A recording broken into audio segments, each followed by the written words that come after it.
ఏదైనా ఒక మాత్రికకు విలోమ మాత్రికను ఎప్పుడు కనుక్కోగలము, ఎప్పుడు కనుక్కోలేము అనే విషయాలను ఈ వీడియోలో చర్చిద్దాం. ఏదైనా ఒక చతురస్ర మాత్రికకు మనం విలోమ మాత్రికను కనుక్కోలేకపోతే లేదా నిర్వచించలేకపోతే ఆ మాత్రికను విలక్షణ మాత్రిక లేదా సింగులర్ మ్యాట్రిక్స్ అంటాము. విలక్షణ మాత్రిక ఎలా ఉంటుంది? ఇప్పుడు అది ఎలా ఉంటుందో చూద్దాం. ఉదాహరణకు 2x2 చతురస్ర మాత్రికను తీసుకుందాం. మాత్రికలో A, B, C మరియు Dలను మూలకాలు లేదా ఎలిమెంట్స్గా తీసుకుందాం. A A, B, C, D ఇది 2x2 మ్యాట్రిక్స్. మరి ఈ మాత్రికకు విలోమం ఎలా ఉంటుంది? దీనికి ఇన్వర్స్ను A ఇన్వర్స్గా తీసుకుంటే A inverse is equal to 1 by determinant A into ఇక్కడ వికర్ణంలోని మూలకాలను స్వాప్ చేయాలి. అంటే A స్థానంలో Dని మరియు D స్థానంలో Aని తీసుకోవాలి మరియు B, Cల ఋణాత్మక విలువలు తీసుకోవాలి. అంటే A inverse is equal to 1 by A determinant D minus B minus C A. ఇక్కడ నా ప్రశ్న ఏమిటంటే ఇన్వర్స్ అనేది ఎప్పుడు సాధ్యపడదు లేదా ఎప్పుడు ఇన్వర్స్ కనుక్కోలేము. ఇక్కడ మూలకాలు ఏవి అనేది ఇంపార్టెంట్ కాదు. అంటే అవి పాజిటివ్ నెంబర్సా లేదా నెగటివ్ నెంబర్సా అనేది ఇంపార్టెంట్ కాదు. మరి ప్రాబ్లం ఎప్పుడు వస్తుందంటే ఏ డిటర్మినెంట్ అనేది 0 అయినప్పుడు, ఏకు ఇన్వర్స్ అన్డిఫైన్డ్ లేదా నిర్వచించలేము. అంటే ఏ inverse undefined if and only if A determinant is equal to 0 అన్నమాట. అటువంటప్పుడు ఏ అనేది విలక్షణ లేదా సింగులర్ మ్యాట్రిక్స్ అవుతుంది మరియు దానికి విలోమ మాత్రిక ఉండదు. అర్థమైంది కదా సింగులర్ మ్యాట్రిక్స్ అంటే ఏంటో? మరి డిటర్మినెంట్ 0 ఎప్పుడవుతుంది? అసలు డిటర్మినెంట్ అంటే ఏంటి? ఏ డిటర్మినెంట్ ఎంత? A determinant is equal to AD minus BC. అంటే AD minus BC is equal to 0 అయితే ఆ మాత్రికను సింగులర్ మ్యాట్రిక్స్ అంటాము. AD minus BC is equal to 0 అంటే AD is equal to BC. దీనినే A by B is equal to C by Dగా రాయవచ్చు కదా. అంటే ABల నిష్పత్తి అనేది CDల నిష్పత్తికి సమానమైతే మనం మాత్రికకు ఇన్వర్స్ కనుక్కోలేము అని అర్థమైంది కదా. దీనినే A by C is equal to B by Dగా రాయవచ్చు కదా. వీటి నిష్పత్తి మరియు వీటి నిష్పత్తి సమానమైనా సరే ఇన్వర్స్ కనుక్కోలేము. ఇవి రెండూ కూడా ఒకటే. ఉదాహరణకు ఈ మాత్రికను లీనియర్ ఈక్వేషన్ ఫామ్లో చెప్పాలంటే దీనిని మాత్రిక XYతో గుణిస్తే మనకు మాత్రిక EF వస్తుంది అనుకుందాం. అంటే ABCD into XY is equal to EF. దీనిని సాధిస్తే అంటే మాత్రికలను గుణించడం మీకు తెలుసు కదా, మనకు రెండు సమీకరణాలు వస్తాయి. అవి A into X plus B into Y is equal to E, C into X plus D into Y is equal to F. ఈ రెండు రేఖలు కూడా ఎప్పుడు ఖండించుకుంటాయి? అదే దీని సొల్యూషన్. ఈ రెండు సమీకరణాలను వాలు మరియు Y అంతరఖండం రూపంలోకి మారిస్తే ఈ రేఖ సమీకరణం Y is equal to minus A by BX plus E by B అవుతుంది. అలాగే ఇది Y is equal to minus C by DX plus F by D అవుతుంది. ఈ రెండు సమీకరణాలను చూస్తే ఏమనిపిస్తుంది? ఇవి సాధ్యపడితే మనకు డిటర్మినెంట్ 0 అవుతుంది. అలాగే ఈ మాత్రిక సింగులర్ అవుతుంది, అంటే ఇన్వర్స్ ఉండదు. అంటే ఇన్వర్స్ లేకపోతే ఈ సమీకరణాలను సాధించలేము అని అర్థమైంది కదా. సరే, ఇది నిజమైతే మనకు డిటర్మినెంట్ ఉండదు. అంటే a/b = c/d అయితే ఈ రెండు రేఖలు కూడా ఒకే వాలును కలిగి ఉంటాయి.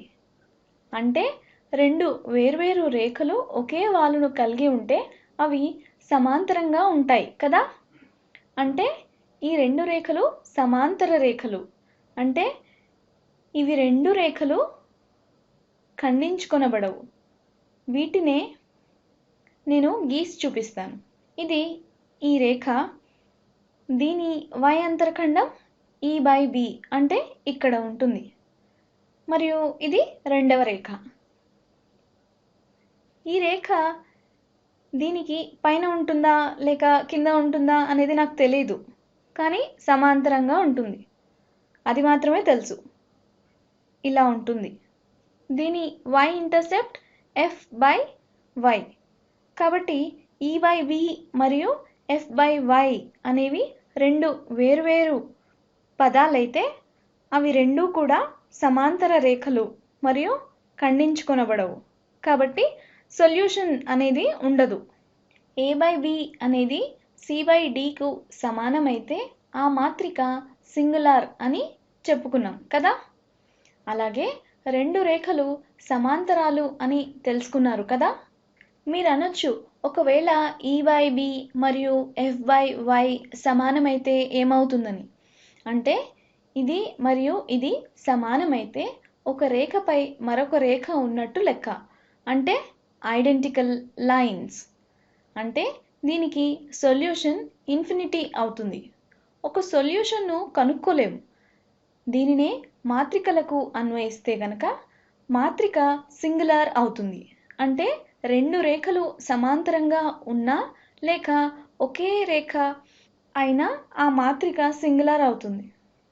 కాబట్టి ఏకు ఇన్వర్స్ డిఫైన్ చేయలేము. దీనిని అంతా క్లియర్ చేసేస్తున్నాను.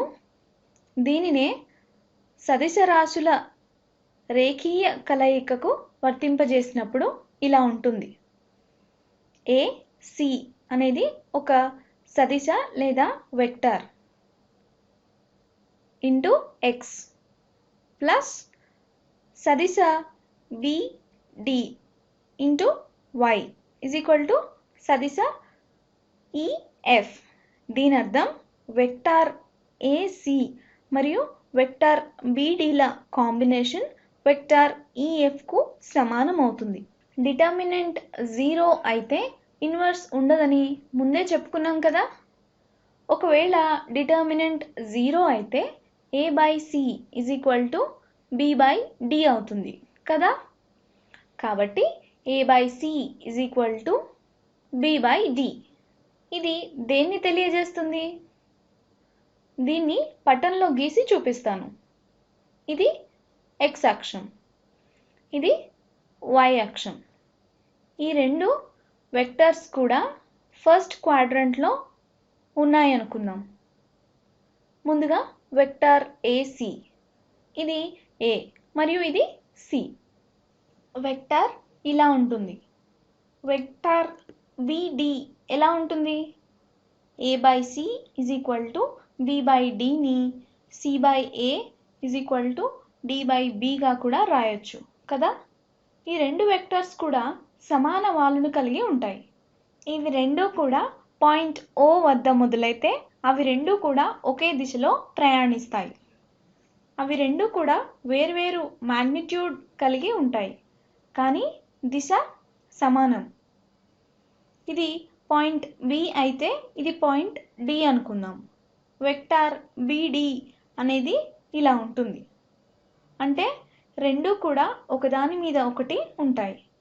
దిశ సమానం అయినా మాగ్నిట్యూడ్ మాత్రం వేరువేరుగా కలిగి ఉంటాయి. ఇక్కడ నా ప్రశ్న ఏమిటంటే, వెక్టార్ EF ఎలా ఉంటుందో తెలియదు కదా. ఏదైనా ఒక ఆర్బిటరీ పాయింట్ని తీసుకుందాం. దీన్ని E అనుకుందాం. ఇది F అయితే ఇది వెక్టార్ EF ఇక్కడ ఉందనుకుందాం.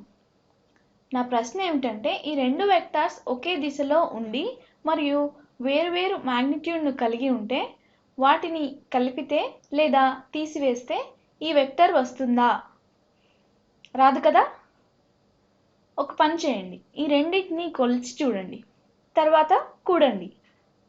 ఆ సదిశ ఈ రేఖ వెంబడి మాత్రమే ఉంటుంది, ఒకే దిశను కలిగి ఉంటుంది.